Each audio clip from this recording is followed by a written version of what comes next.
Il aura fallu attendre longtemps avant que l'on puisse avoir la chance de rencontrer plus régulièrement le castor d'Europe sur le Gardon entre Saint-André de Valborgne et Saint-Jean-du-Gard, ainsi que la loutre d'Europe, bien que plus discrète. Quant au ragondin, sa présence avérée, fréquente et problématique ne fait aucun doute sur nos gardons comme partout sur le territoire national. La vallée du Gardon de Saint-Jean est un site Natura 2000 depuis 2013, correspondant au bassin versant de la rivière en raison de la richesse de sa biodiversité, de ses milieux et de ses habitats, favorisant ainsi une variété d'espèces aquatiques, de mammifères, d'insectes ou d'oiseaux. Au XXe siècle, ne subsistaient plus que quelques dizaines de castors entre Valence et la Camargue, mais surtout, et cela peut surprendre, sur nos gardons. Les premières mesures de protection, avec interdiction de le tuer, datent de 1909, localement dans le Gard, les Bouches-du-Rhône, le Vaucluse, puis la Drôme en 1926, pour être enfin complètement protégés sur la France en 1968.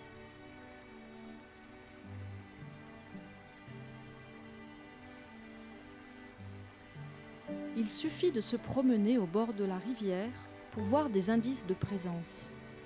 Bois taillés en crayon et tombés sur le sol, arbres rongés, empreintes de pattes arrière palmées et une queue caractéristique de la présence du castor.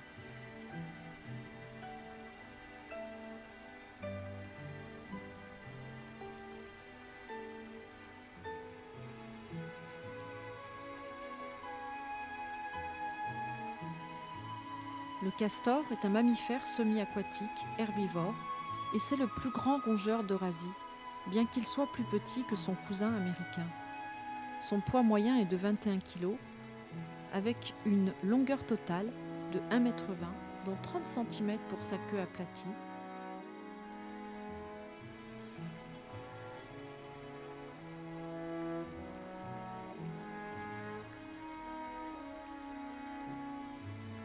Le bassin versant du Gardon de Saint-Jean est soumis à des forces destructives, mais ce n'est pas l'œuvre du castor, mais de la nature sous la forme de crues dévastatrices.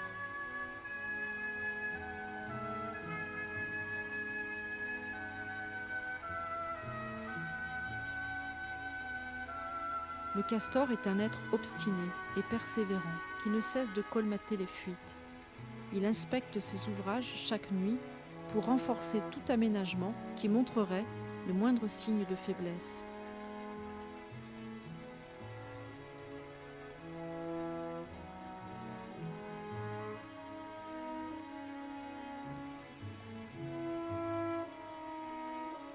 Son régime alimentaire est constitué d'écorces, de feuilles et de jeunes pousses de plantes ligneuses ou hydrophytes.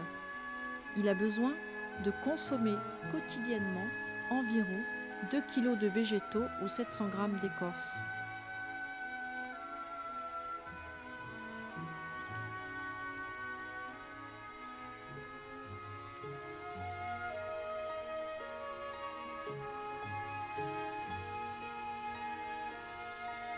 Il affectionne particulièrement les saules et les peupliers.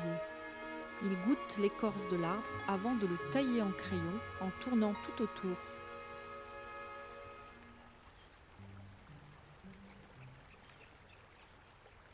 Sa queue large de 18 cm et jusqu'à 4 cm d'épaisseur est recouverte d'écailles.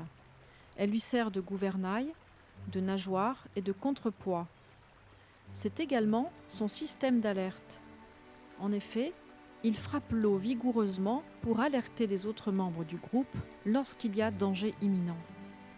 Quant aux femelles, leur queue leur sert pour amortir la chute de leurs petits à la naissance. Enfin, c'est une réserve de graisse importante qui double de volume avant l'hiver. Dotée d'une fourrure brune et d'une grosse truffe noire, sa tête est plus ronde que le ragondin. Lorsqu'il nage, elle reste hors de l'eau, tandis que son corps reste immergé. Ses narines et ses oreilles se ferment sous l'eau. Excellent nageur, Il peut rester sous l'eau jusqu'à 15 minutes. Lorsqu'il ressort avec beaucoup de prudence, il sort d'abord son museau. Il peut abattre facilement des troncs grâce à ses incisives taillées en biseau, dont la croissance se poursuit tout au long de sa vie. Le toilettage du castor est vital.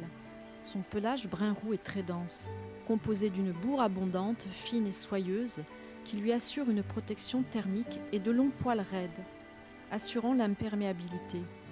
Il peigne fréquemment sa fourrure afin de redistribuer le castoreum, c'est-à-dire l'huile qu'il sécrète naturellement, et ainsi la réimperméabiliser grâce à ses pattes antérieures longues de 5 cm.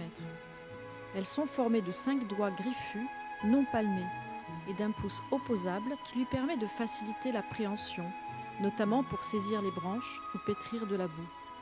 Ses pattes postérieures sont palmées et lui servent de rame.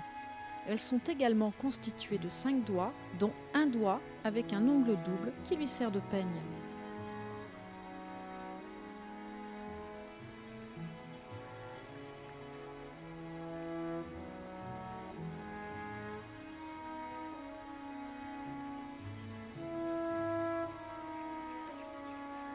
Il a été introduit sur le territoire français vers la fin du XIXe siècle pour 2 raisons.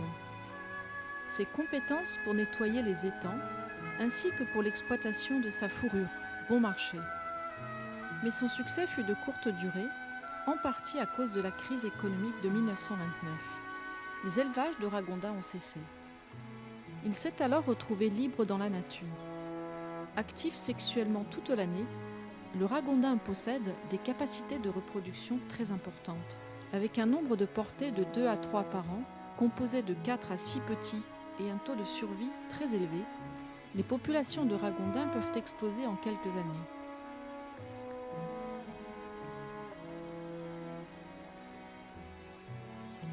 Le ragondin a su s'adapter facilement à notre environnement. Il possède 4 grandes incisives de couleur orangée, des pattes arrière en partie palmées et une fourrure épaisse et imperméable qui lui permet d'évoluer dans les milieux aquatiques.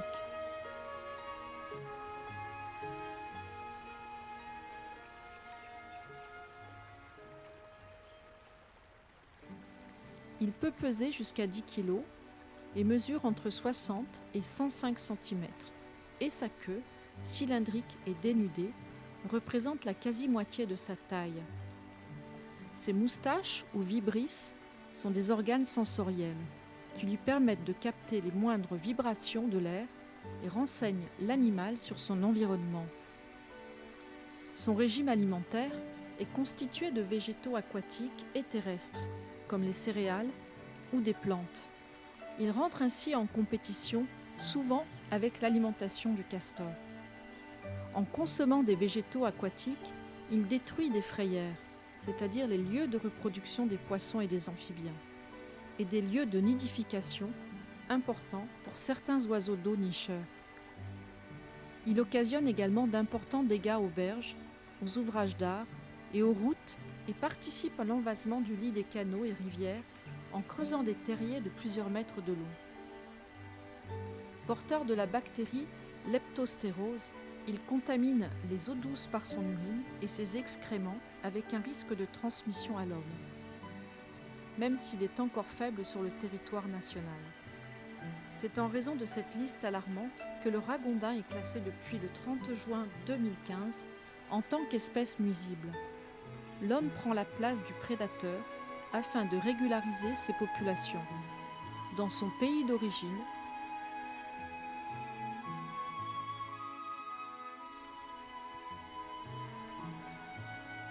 cela se faisait naturellement grâce au puma et à l'alligator.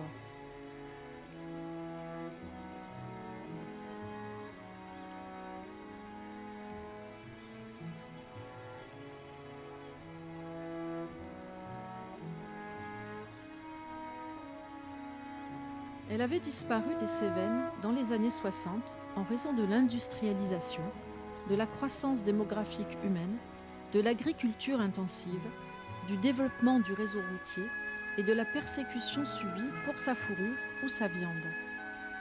Aujourd'hui encore, Elle est considérée, et à tort, comme responsable de la disparition de la plupart des espèces de poissons. Mais 30 ans plus tard, la loutre d'Europe a fait sa réapparition sur nos rivières.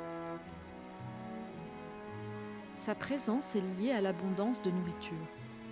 Il est interdit de la chasser et de la piéger depuis 1972 et depuis 1981, c'est une espèce entièrement protégée.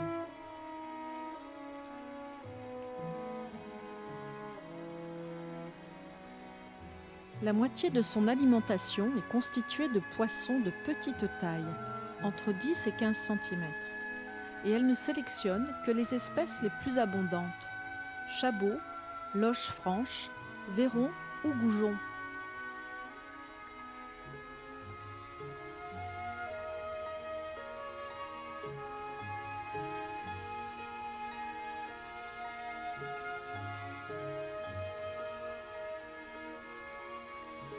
Cette loutre est très amaigrie et visiblement malade. Il est difficile de savoir les raisons de cet amaigrissement, mais on peut supposer qu'elle est peut-être âgée et qu'elle a donc du mal à mâcher ses proies.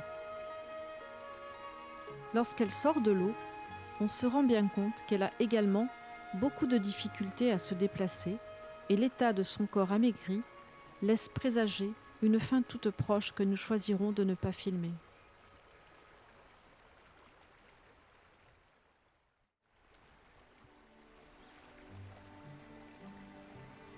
Elle dispose de 5 doigts placés en éventail avec de petites griffes dont la marque est directement attenante aux doigts. Un autre indice de présence est celui de ses épreintes allongées, légèrement cylindriques, verdâtres, noires ou gris, selon l'état de fraîcheur, déposées sur les rives du Gardon, sur une pierre, au pied d'un arbre, au niveau de la confluence avec un ruisseau ou d'un pont. C'est ainsi qu'elle marque son territoire et décourage les autres loutres de venir occuper la zone, car elle vit le plus souvent seule, sauf lorsqu'elle est en chaleur ou lorsqu'elle élève son loutron. La loutre peut se reproduire toute l'année, même si le printemps est une période plus favorable. Elle atteint sa maturité sexuelle entre l'âge de 2 et 3 ans. Après 2 mois de gestation, elle met bas son loutron dans une catiche, où il restera avec sa mère durant une période d'au moins 8 mois.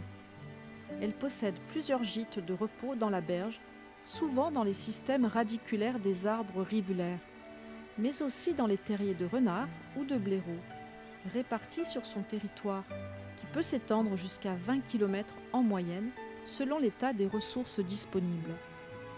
Son mode de vie est essentiellement nocturne et crépusculaire, mais on peut tout à fait l'observer de jour, là où il y a peu de fréquentation humaine.